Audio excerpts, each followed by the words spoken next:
আমি অমিত আছি তোমাদের সঙ্গে, আর তোমরা শুনছো ভৌতিক কথা। কিছু অনুভূতি এমন যা তোমাদেরও হতে পারে। ঘটনা স্ক্রিপ্টিংয়ে রয়েছে নেহা। Welcome back. কেমন আছো বন্ধুরা? আশা করছি ভালো আছো আর শুনতে চলে এসেছো প্রতিবারের মতোই তোমাদের পছন্দের পরিবার ভৌতিক কথা। আজকে তোমরা যে ঘটনাগুলো শুনবে সেই ঘটনাগুলো একদম ইউনিক। একটা ঘটনার সাথে আরেকটা ঘটনার কোনো মিল নেই। এরকম ঘটনা খুব কম আসে, আর আসা মাত্রই আমি তোমাদেরকে শুনিয়ে দিলাম। তো আর একদম দেরি করছি না, তোমরা লাইক কমেন্ট শেয়ার করে দিয়েছো আমি জানি, চুপটি করে বসে পড়েছো। চলো এবার আমরা শুরু করে দেই প্রথম ঘটনা। হ্যালো অমিতদা, আমি সুমন, বাড়ি নদিয়ার একদম গ্রাম্য এলাকায়। আমি আপনার ভৌতিক কথা চ্যানেলের নিয়মিত শ্রোতা। অনেক দিন ধরেই ভাবছিলাম আমার জীবনে ঘটে যাওয়া ঘটনাটা আপনাকে বলবো, কিন্তু সাহস পাচ্ছিলাম না। কারণ এই ঘটনাটা যতবার মনে পড়ে ততবার গা শিউরে ওঠে। আর এখনও রাতে একা থাকলে সেই দিনের কথা মনে পড়লে ঘুম উড়ে যায়।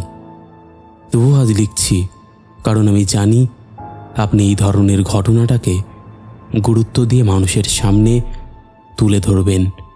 আর আমার মনে হয় এই ঘটনাটা যদি না বলি তাহলে হয়তো আমার নিজের মন থেকেই কখনো বেরোবে না। ঘটনাটা প্রায় 7-8 বছর আগের। তখন আমি একটা প্রাইভেট কোম্পানিতে কাজ করতাম, আর কাজের সূত্রে আমাকে মাঝে মধ্যেই বাইরে যেতে হতো। সেদিনেও ঠিক তেমনই একটা দিন ছিল। আমাদের গ্রামের পাশের এক জায়গায় এক আত্মীয়ের বাড়িতে একটা দুর্ঘটনা ঘটে। সেই বাড়ির বড় ছেলে রতনদা হঠাৎ করে একদিন রাতে বাইক নিয়ে বেরিয়ে গিয়ে আর ফিরে আসে না। পরের দিন সকালে খবর আসে যে রাস্তার ধারে একটা অ্যাক্সিডেন্ট হয়েছে। একটা ট্রাকের সাথে ধাক্কা লেগে সে সেখানেই মারা গেছে। আমরা সবাই খুবই শোকাহত হয়ে পড়ি, কারণ রতনদা খুব ভালো মানুষ ছিল, সবার সাথে মিশত, কারোর সাথে কোনো ঝামেলা ছিল না। সেই দিন দুপুরের দিকে তার মৃতদেহ বাড়িতে আনা হয়। আমি নিজেও গিয়েছিলাম শেষবারের মতো দেখতে। তখন সব কিছু খুবই স্বাভাবিক লাগছিল। গ্রামের সবাই কাঁদছে, তার মা অজ্ঞান হয়ে যাচ্ছে বারবার, তার বউ চুপ করে বসে আছে এক কোণে। একটা অদ্ভুত নীরবতা পুরো বাড়িটাকে ঘিরে ধরেছিল। মৃতদেহটা উঠোনে রাখা ছিল, সাদা কাপড়ে ঢাকা। মাঝে মাঝে কেউ এসে মুখটা খুলে দেখে আবার ঢেকে দিচ্ছিল। আমি গিয়েও একবার দেখেছিলাম। মুখটা একদম ফ্যাকাশে, চোখ বন্ধ, ঠোঁট শক্ত হয়ে গেছে, যেভাবে মৃত মানুষের থাকে ঠিক সেভাবেই। এরপর সন্ধ্যার দিকে দাহ করার জন্য প্রস্তুতি শুরু হয়। কিন্তু তখনই একটা অদ্ভুত ব্যাপার ঘটে।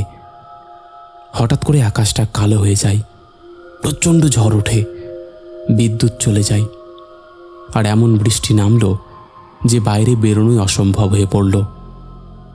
গ্রামের বড়রা সিদ্ধান্ত নিল যে রাতটা কাটিয়ে পরের দিন সকালে দাহ করা হবে।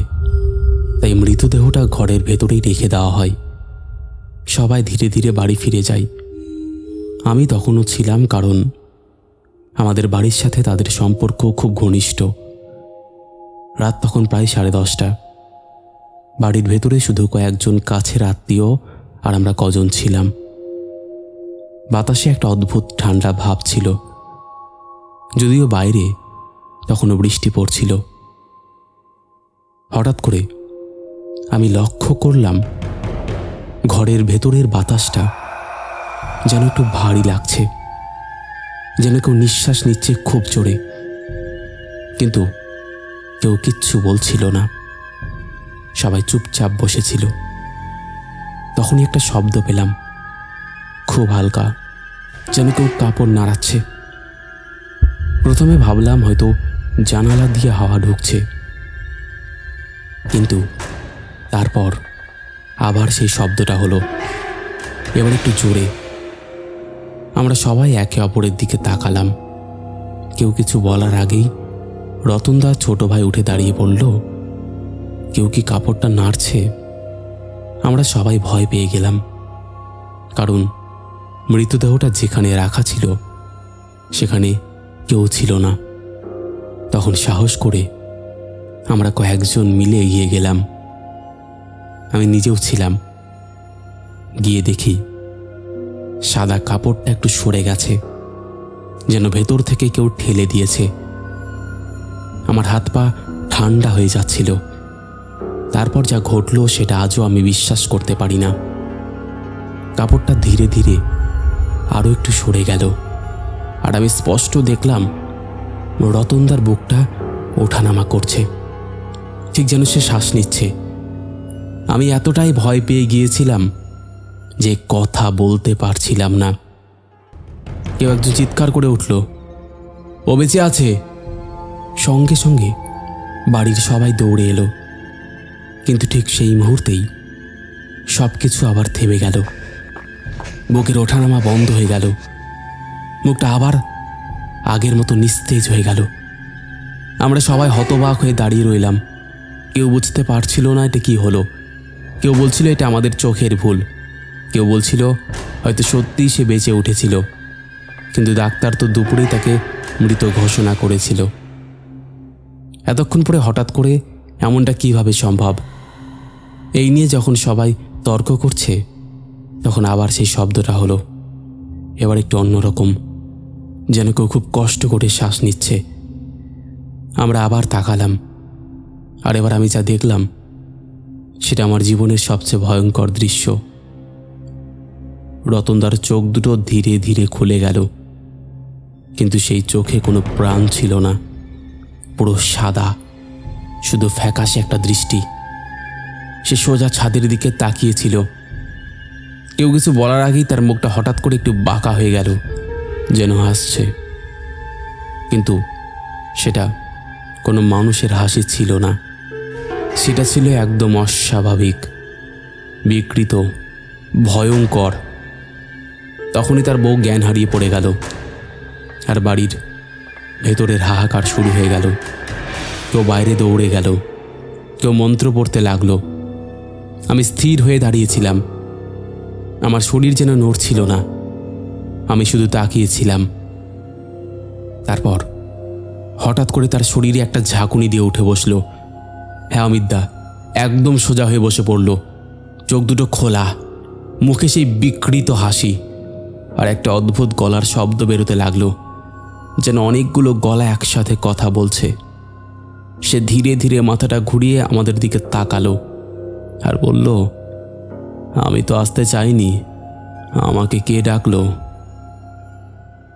এই কথাটা শোনার পর আমি আর নিজেকে সামলাতে পারিনি। দৌড়ে বাইরে বেরিয়ে গেলাম। বাইরে তখনও বৃষ্টি পড়ছিল, কিন্তু আমি কিছুই ভাবিনি, শুধু দৌড়তে থাকলাম। পেছন থেকে মানুষের চিৎকার, কান্না আর সেই অদ্ভুত গলার আওয়াজ সব একসাথে মিশে যাচ্ছিল। আমি অনেকক্ষণ পরে একটা বন্ধুর বাড়িতে গিয়ে থামি। সারাটা রাত আমি সেখানে কাঁপতে কাঁপতে কাটাই। পরের দিন সকালে যখন আবার সেই বাড়িতে যাই, তখন দেখি সব কিছু একদম চুপচাপ, যেন কিছুই ঘটেনি। লোকজন বলছে রাতে নাকি হঠাৎ করে সব শান্ত হয়ে গিয়েছিল।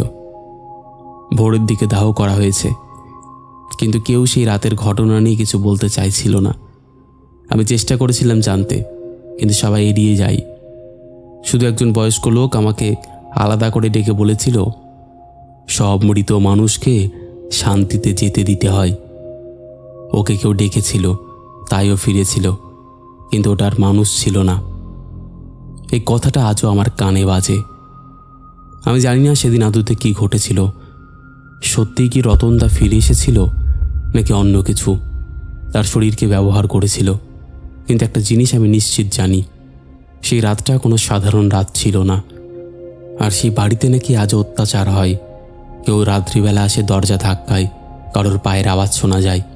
কিন্তু এখন আমরা সেই জায়গা ছেড়ে অন্য জায়গায় বাড়ি কিনে চলে এসেছি। বর্তমানে আমরা ভালো আছি এবং এখানে কিছু ঘটেনি। তো অমিতদা, এই ছিল ঘটনা। যদি ভালো লাগে অবশ্যই পড়ে শুনিও। আমি অপেক্ষায় থাকব তোমার মুখে এই ঘটনাটা শোনার জন্য। ভালো থেকো অমিতদা, সুস্থ থেকো, গুড নাইট। Thank you. তো ঘটনাটা বেসিক্যালি মৃত লাশ ফিরে আসার ঘটনা যাকে বলে। আশা করছি এই ঘটনাটা তোমাদের দারুণ লেগেছে। কেমন লেগেছে তোমরা অবশ্যই সেটা কমেন্ট করে জানিও। তোমরাও যদি এমন ঘটনা শেয়ার করতে চাও তাহলে আমাদের সাথে কন্ট্যাক্ট করতে পারো। আমাদের সাথে কন্ট্যাক্ট করা একদম ইজি। আমাদের হোয়াটসঅ্যাপ নাম্বার থেকে শুরু করে সমস্ত সোশ্যাল মিডিয়ার লিঙ্ক তোমরা ডেসক্রিপশন সেকশনে পেয়ে যাবে। তো আর দেরি কিসের, তোমরা কন্ট্যাক্ট করে নিও। চলো এবার আমরা শুরু করে দিচ্ছি পরের ঘটনা। হ্যালো অমিতদা, আমি শুভজিৎ মালদা থেকে লিখছি। জানি না আপনি এই ঘটনাটা বিশ্বাস করবেন কি না, কিন্তু আমি যেটা নিজের চোখে দেখেছি আর নিজের জীবনে সহ্য করেছি সেটা আজও আমাকে রাতে ঘুমোতে দেয় না। আর এই ঘটনাটা বলার আগে আমি একটু পরিষ্কার করে বলি, আমি কোনোদিনই ভূত, প্রেত, অলৌকিক এসব জিনিসে বিশ্বাস করতাম না। আমার মাথা পুরোপুরি বাস্তববাদী। চাকরি করি, সংসার চালাই, ফাঁকা সময় মোবাইল দেখি বা বন্ধুদের সাথে আড্ডা দিই। এর বাইরে এইসব নিয়ে কোনো মাথা ঘামায়নি। কিন্তু আজ যেটা বলবো সেটা আমার জীবনের এমন একটা অধ্যায় যেটা আমি চাইলেও ভুলতে পারবো না। ঘটনাটা প্রায় 6 বছর আগের। তখন আমি একটা ছোট্ট কন্ট্রাক্টরের সাথে কাজ করতাম, পুরনো বাড়ি ভেঙে নতুন ফ্ল্যাট তৈরি করার কাজ। সেই সময় আমাদের একটা কাজ পড়ে একদম শহরের বাইরে, একটা পুরনো জমিদার বাড়ি ভাঙার। জায়গাটা একটু নির্জন, চারপাশে ঝোপঝাড়, রাস্তা দিয়ে লোকজন খুব একটা যেত না। বাড়ির অবস্থা দেখলেই বোঝা যেত বহু বছর ধরে কেউ থাকেনি। দেওয়ালের রং উঠে গেছে, জানলার কাচ ভাঙা, ছাদের কিছু অংশ ধসে পড়েছে। কিন্তু মালিকের ছেলে এসে বলল বাড়িটা যত তাড়াতাড়ি সম্ভব ভেঙে দিতে, কারণ নাকি জমি বিক্রি হবে। প্রথম দিন আমরা যখন কাজ শুরু করি তখনই একটা অদ্ভুত জিনিস খেয়াল করি। বাড়ির ভেতরে একটা ঘর ছিল যেটা দরজা বাইরে থেকে তালা মারা। আর আশ্চর্যের বিষয় হলো বাকি সব ঘর খোলা থাকলেও এই একটা ঘর যেন কেউ ইচ্ছে করে বন্ধ করে রেখেছিল। আমাদের মিস্ত্রিরা বলল আগে বাইরে কাজ ছেড়ে তারপর ওই ঘরটা খুলবে। কিন্তু দ্বিতীয় দিনের দুপুরে যখন আমরা কাজ করছি হঠাৎ করেই ভেতর থেকে একটা ঝপ করে শব্দ এলো, যেন কিছু একটা ভারী জিনিস পড়ে গেল। আমরা সবাই চমকে উঠলাম, কারণ ওই ঘরে তো কেউ নেই, তালা মারা। তখনই কন্ট্রাক্টর বলল তালা ভেঙে দেখে নিতে। আমি আর দুজন মিস্ত্রি মিলে দরজার তালা ভাঙলাম। দরজা খুলতেই একটা পচা গন্ধ বেরিয়ে এলো, যেন অনেক দিন ধরে কিছু একটা বন্ধ হয়ে আছে। ভেতরে ঢুকে দেখি ঘরটা একদম ফাঁকা, শুধু মাঝখানে একটা কাঠের টেবিল আর তার ওপর কাপড় দিয়ে ঢাকা একটা মূর্তি। কাপড়টা এত পুরনো যে হাত দিলেই ধুলো উড়ে যাচ্ছিল। আমরা প্রথমে ভেবেছিলাম কোনো দেবতার মূর্তি হবে, কিন্তু যখন কাপড়টা সরালাম তখন যেটা দেখলাম সেটা দেখে আমার বুকটা হঠাৎ ঠান্ডা হয়ে গেল। মূর্তিটা কোনো পরিচিত দেবদেবীর নয়, একটা মানুষের মতো আকৃতি, কিন্তু মুখটা বিকৃত, চোখ দুটো অস্বাভাবিক বড়, ঠোঁট ফাটা। আর পুরো মূর্তিটা কালো পাথরের তৈরি, কিন্তু সবচেয়ে অদ্ভুত ছিল চোখ দুটো যেন কেউ তাকিয়ে আছে। আমি নিজেকে বোঝালাম এটা আমার মনের ভুল, কিন্তু পাশের লোকটাও বলল দেখেছিস চোখগুলো কেমন যেন লাগছে। তখন আমরা সিদ্ধান্ত নিলাম মূর্তিটা সরিয়ে বাইরে নিয়ে গিয়ে ফেলে দেব। কিন্তু যখনই একজন মিস্ত্রি মূর্তিটা তুলতে গেল সে হঠাৎ করে চিৎকার করে উঠল আর হাত ছেড়ে দিল, বলল যেন হাতটা জ্বলে উঠেছে। আমরা ভেবেছিলাম পাথর গরম হয়ে গেছে, কিন্তু ছুঁয়ে দেখি ঠান্ডা, বরফের মতো ঠান্ডা। তবুও কোনোভাবে আমরা মূর্তিটা বাইরে নিয়ে এলাম আর সেদিনই কাজ শেষ করে বাড়ি চলে এলাম। কিন্তু সেই রাতেই প্রথম অদ্ভুত ঘটনা শুরু হলো। আমি ঘুমোচ্ছিলাম, হঠাৎ মাঝরাতে মনে হলো কেউ যেন আমার ঘরের ভেতরে হাঁটছে। চোখ খুলে দেখি কিছুই নেই, কিন্তু একটা ঠান্ডা হাওয়া বইছে। জানালা বন্ধ থাকা সত্ত্বেও আমি উঠে বসতেই মনে হলো আমার ঘরের কোণে কেউ দাঁড়িয়ে আছে। অন্ধকারে স্পষ্ট বোঝা যাচ্ছিল না। আমি ভয় পেয়ে লাইট জ্বালালাম, আর সাথে সাথে সব কিছু স্বাভাবিক। আমি ভাবলাম হয়তো স্বপ্ন দেখেছিলাম, কিন্তু পরের দিন কাজে গিয়ে দেখি যে মিস্ত্রি মূর্তিটা তুলেছিল সে অসুস্থ হয়ে পড়েছে। জ্বর, বকবক করছে, আর বারবার বলছে ওটা আমাকে ডাকছে। আমরা ব্যাপারটা হালকাভাবেই নিয়েছিলাম, কিন্তু তৃতীয় দিনে যখন আমরা আবার কাজ করতে গেলাম তখন দেখি মূর্তিটা যেখানে ফেলে রেখেছিলাম সেখান থেকে সরানো, আবার সেই ঘরের ভেতরে টেবিলের ওপর রাখা, আর দরজাটা আবার বন্ধ। এই দেখে সবাই ভয় পেয়ে গেল, কারণ আমরা কেউ সেটা করিনি। কন্ট্রাক্টর রেগে গিয়ে বলল কেউ মজা করছে, কিন্তু আমাদের মধ্যে কেউ এতটা সাহস করতো না। তবুও সে আবার মূর্তিটা বাইরে ফেলে দিতে বলল।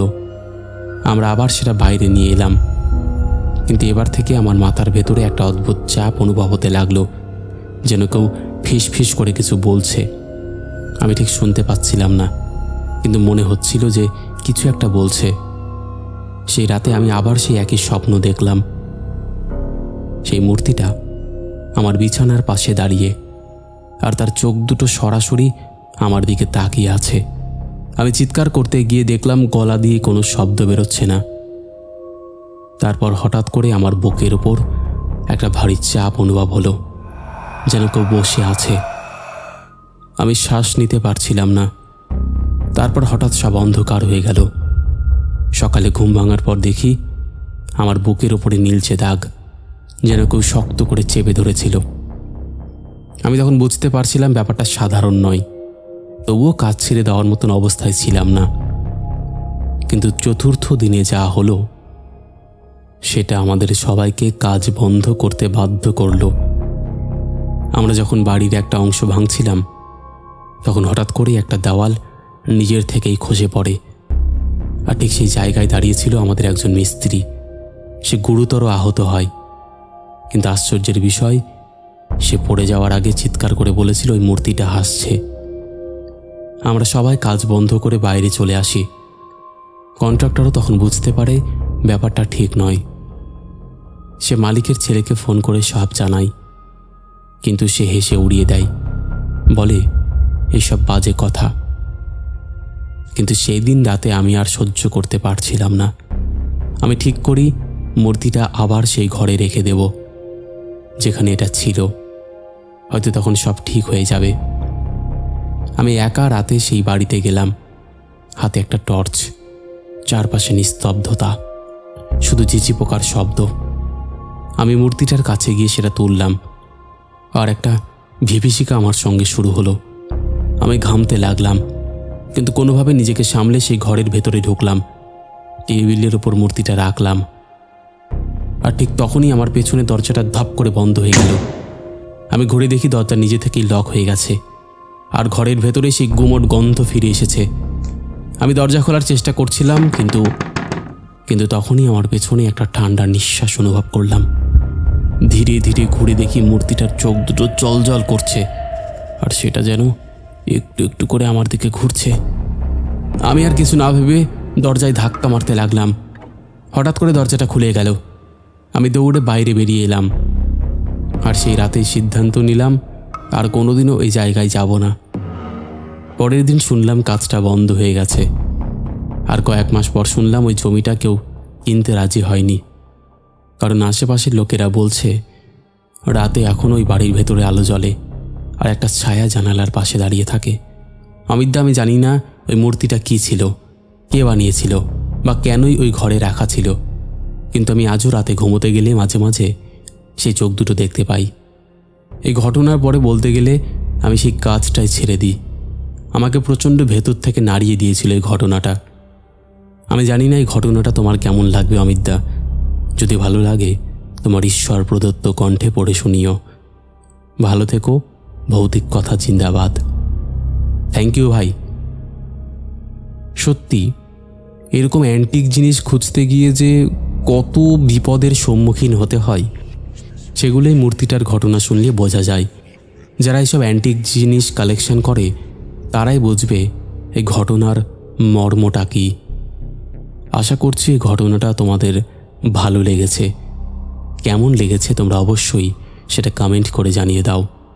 একটা কথা না বললেই না, ভৌতিক কথা কোনো রকম অন্ধবিশ্বাস, কোনো রকম কুসংস্কার বা কোনো রকম নেগেটিভিটিকে প্রশ্রয় দেয় না। ভৌতিক কথার কাজ শুধুমাত্র মানুষের জীবনে ঘটে যাওয়া ঘটনা সকলের সামনে তুলে ধরা, নচেত আর কোনো উদ্দেশ্য নেই। তাই যারা এগুলোকে বিশ্বাস করছো না তারা অবশ্যই এন্টারটেইনড হিসেবেই নিয়ে নাও। চলো এবার আমরা শুরু করে দিচ্ছি পরের ঘটনা। দাদা কেমন আছো? আশা করছি ভালো আছো। আজকে আমি তোমাকে এমন একটা ঘটনা শেয়ার করতে চলেছি যে ঘটনাটা একটা মায়ের মমতার প্রকাশ ঘটায়। একটা মা যে তার বাচ্চার জন্য কি কি করতে পারে এই ঘটনাটা শুনলেই তোমরা বুঝতে পারবে। আজকের এই ঘটনাটা তোমাকে ভেতর থেকে নাড়িয়ে দেবে, যেমনটা আমাকে নাড়িয়েছিল। এবং শুধু তুমি না, আমাদের এই পুরো পরিবারের সবাইকে নাড়িয়ে দেবে।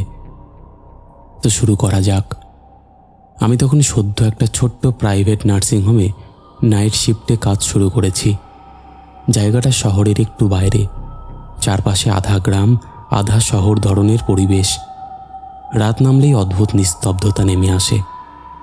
সেই রাতে ডিউটিতে ছিলাম আমি আর আরও একজন সিনিয়র নার্স মিতালিদি, আর একজন ওয়ার্ড বয়। ডাক্তারবাবু তখন ছিলেন না। জরুরি কিছু হলে ফোনে যোগাযোগ করতে হতো। প্রায় রাত 10:30 নাগাদ একটা কেস আসে। একজন গর্ভবতী মহিলা, নাম ছিল শিউলি। বয়স খুব বেশি না, হয়তো 25-26 হবে। সঙ্গে তার স্বামী আর শাশুড়ি। ওদের মুখে অদ্ভুত এক চিন্তার ছাপ ছিল, কারণ ডেলিভারির সময় একটু জটিলতা তৈরি হয়েছিল। আমরা দ্রুত তাকে ভর্তি করি। মিতালিদি সব কিছু সামলাতে শুরু করে। আমি পাশে দাঁড়িয়ে সাহায্য করছিলাম। শিউলি তখন কাপা গলায় বারবার বলছিল, আমার বাচ্চাটাকে বাঁচান, যেভাবেই হোক বাঁচান। তার চোখে তখন এক ধরনের আতঙ্ক আর আকুলতা মিশেছিল, যেন সে কিছু আগেই বুঝে ফেলেছে। আমরা যথাসাধ্য চেষ্টা করি। প্রায় 1 ঘন্টা লড়াইয়ের পর বাচ্চাটা জন্ম নেয়। কিন্তু শিউলির অবস্থা তখন খুবই খারাপ। অতিরিক্ত রক্তক্ষরণ হচ্ছিল। আমরা সব রকম চেষ্টা করেও শেষ পর্যন্ত তাকে বাঁচাতে পারিনি। রাত তখন প্রায় 12টা। ওর স্বামী ভেঙে পড়েছিল, শাশুড়ি কান্নাকাটি করছিল। কিন্তু অদ্ভুত বিষয় হলো, যখন আমরা শিউলির দেহটা ঢাকা দিয়ে রাখছিলাম তখন তার মুখে এক অদ্ভুত শান্তি ছিল, যেন সে কিছু একটা ঠিক করে গেছে। বাচ্চাটা কিন্তু পুরোপুরি সুস্থ ছিল। আমরা তাকে নবজাতক ওয়ার্ডে রেখে দিই। সেই পর্যন্ত সব কিছুই স্বাভাবিক ছিল। কিন্তু আসল ঘটনাটা শুরু হয় তার কিছুক্ষণ পর থেকে। রাত তখন প্রায় 1:30টা। হঠাৎ করেই পুরো নার্সিংহোমে এক ধরনের ঠান্ডা বাতাস বইতে শুরু করে। জানালাগুলো বন্ধ ছিল, তবুও পর্দাগুলো হালকা নড়ছিল। আমি ভেবেছিলাম হয়তো আমারই ভুল লাগছে। কিন্তু মিতালিদি হঠাৎ বলল, তুই কি ঠান্ডা লাগছে অনুভব করছিস? আমি মাথা নাড়লাম। তারপরে আমরা দুজনেই একসঙ্গে একটা শব্দ শুনতে পেলাম, খুব আস্তে, যেন কেউ খুব দূর থেকে হাঁটছে। স্লিপার টেনে টেনে হাঁটার মতো শব্দ করিডোরের দিক থেকে আসছে। আমি ভাবলাম হয়তো কেউ এসেছে, কিন্তু গেট তো বন্ধ। ওয়ার্ড বয়কে ডাকলাম, সে বলল কেউ আসেনি। তবুও শব্দটা ধীরে ধীরে কাছে আসতে লাগলো, যেন আমাদের নার্সিং স্টেশনের দিকে আসছে। আমার বুকের ভেতরটা কেমন ধকপক করতে লাগলো। মিতালিদি ফিসফিস করে বলল, চল দেখে আসি। আমরা দুজনে টর্চ নিয়ে করিডোরে বেরোলাম। আলো জ্বলছিল, কিন্তু তবুও কোথাও যেন একটা অদ্ভুত অন্ধকার জমেছিল। আমরা ধীরে ধীরে হাঁটছিলাম, কিন্তু কাউকে দেখতে পেলাম না। শব্দটাও হঠাৎ করে বন্ধ হয়ে গেল, যেন কেউ থেমে গেছে।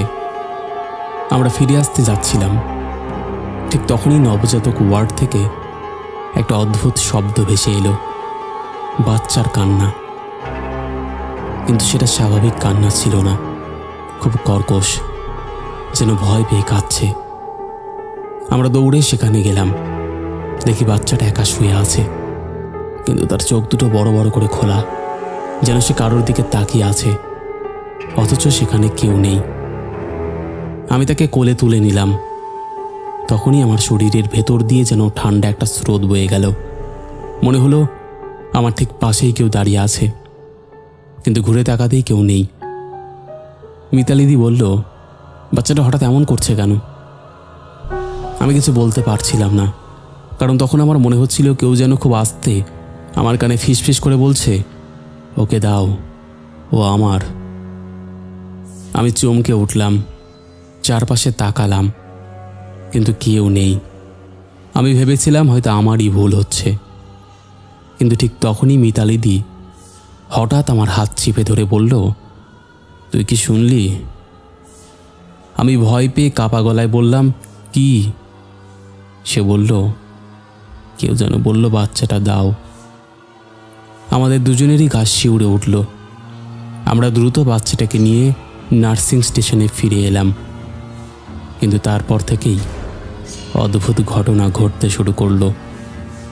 ঠিক 2টার সময় হঠাৎ করে নার্সিংহোমের সব লাইট একসঙ্গে কয়েক সেকেন্ডের জন্য নিভে গেল, তারপর আবার জ্বলে উঠল। আর সেই অন্ধকারের মধ্যে আমরা স্পষ্ট শুনতে পেলাম এক মহিলার কান্না, খুব কাছ থেকে, যেন আমাদের মাঝখানেই দাঁড়িয়ে কাঁদছে।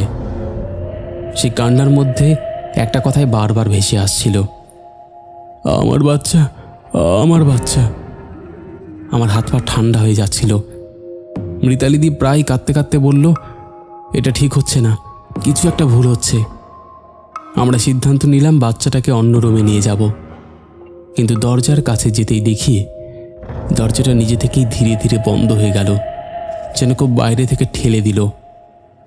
আমরা দরজা খুলতে গেলাম, কিন্তু সেটা একদম শক্ত হয়ে গিয়েছিল, খুলছিল না। ঠিক তখনই পেছন থেকে ঠান্ডা একটা নিঃশ্বাসের স্পর্শ পেলাম। আমি ঘুরে তাকাতেই দেখি নার্সিং স্টেশনের কোণের অন্ধকারে একটা ছায়া দাঁড়িয়ে আছে, খুব অস্পষ্ট, কিন্তু ধীরে ধীরে সেটা স্পষ্ট হতে লাগলো। একটা মহিলা, ভেজা চুল, সাদা হাসপাতালের গাউন, আর মুখটা ফ্যাকাশে, চোখ দুটো গভীর আর শূন্য। আমি এক মুহূর্তেই চিনে ফেললাম ওটা শিউলি, কিন্তু সে তো মারা গেছে। আমার গলা শুকিয়ে গেল। সে খুব ধীরে ধীরে আমাদের দিকে এগিয়ে আসছিল, আর তার চোখ ছিল শুধু বাচ্চাটার দিকে। সে আস্তে করে হাত বাড়িয়ে বলল, ওকে দাও, ও আমার। ওর গলাটা ছিল ভাঙা, যেন অনেক দূর থেকে আসছে। আমি পেছনে সরে গেলাম, বাচ্চাটাকে শক্ত করে জড়িয়ে ধরলাম। কিন্তু বাচ্চাটা তখন আর কাঁদছিল না, বরং শান্ত হয়ে গিয়েছিল, যেন সে চিনে ফেলেছে। শিউলি আরও কাছে আসছিল, তার পায়ের শব্দ হচ্ছিল না, কিন্তু মেঝেতে ভেজা দাগ পড়ছিল, যেন সে জলের মধ্যে দিয়ে হেঁটে এসেছে। মিতালিদি হঠাৎ চিৎকার করে উঠল, না না, এটা হতে পারে না। ঠিক তখনই দরজাটা খুলে গেল, আর ওয়ার্ড বয় দৌড়ে ঢুকে পড়ল। সে কিছুই দেখতে পাচ্ছিল না, কিন্তু আমাদের চিৎকার শুনে এসেছে। সেই মুহূর্তে আমরা আবার তাকিয়ে দেখি শিউলির ছায়াটা নেই, সব কিছু স্বাভাবিক, যেন কিছুই ঘটেনি। কিন্তু মেঝেতে ভেজা দাগগুলো তখনও ছিল। আমরা সারা রাত আর ঘুমোতে পারিনি। বাচ্চাটাকে এক মুহূর্তের জন্য একা রাখিনি। ভোরের দিকে সব কিছু আবার স্বাভাবিক হয়ে যায়, কিন্তু সেই রাতের পর থেকে অদ্ভুত একটা জিনিস আমরা লক্ষ্য করি। যখনই বাচ্চাটা একা থাকে, তখন সে কারোর দিকে তাকিয়ে হাসে, যেন কেউ তাকে কোলে নিচ্ছে। আর মাঝে মাঝে খুব আস্তে মা শব্দের মতন কিছু আওয়াজ করে, যদিও তার তখনও কথা বলার বয়স হয়নি। অনেকদিন পর বাচ্চাটার পরিবার তাকে নিয়ে চলে যায়, কিন্তু যাওয়ার সময় তার শাশুড়ি আমাকে বলেছিল, রাতেও ঘুমোতে গেলে কেউ যেন ওর পাশে বসে থাকে এরকম মনে হয়। আমরা আর কিছু বলিনি, কিন্তু আমি আজও জানি সেদিন রাতে শিউলি ফিরে এসেছিল শুধু একবার তার বাচ্চাটাকে নিতে, বা হয়তো শেষবারের মতন দেখতে। এই হলো মায়ের মমতা। মা নিজের সন্তানের জন্য সব কিছু করতে পারে, এটা একদম সত্য কথা। তো বন্ধুরা, এই ছিল আমাদের আজকের জমজমাট একটি এপিসোড। তোমাদের কেমন লেগেছে তোমরা অবশ্যই সেটা কমেন্ট করে জানিও। ভালো থেকো, সুস্থ থেকো। চলো এবার আমরা শুরু করি শাউট আউট পর্ব। শেষের এপিসোডে ফার্স্ট কমেন্ট করেছে it's me Sumi, second comment করেছে পারমিতা ধারা, থার্ড কমেন্ট করেছে সুমতি সরকার। তিনজনেই লাভ লাভ রিয়াক্ট দিয়েছে। তারপরে কমেন্ট করেছে সুরজিৎ, এসকে সুমায়া খাতুন, বাবর এসকে, বিদ্যুৎ সাহা, সঙ্গীতা মজুমদার, আরমান খান, মিঠু দত্ত, সাধন অধিকারী, আশিক শেখ লিখেছে হাই অমিতদা, কেমন আছো তুমি? আমার ভাই তোমার অনেক বড় ফ্যান, ওর নামটা একবার হ্যালো করে বললে ও খুব খুশি হবে। ওর নাম হাবিব। হ্যালো হাবিব।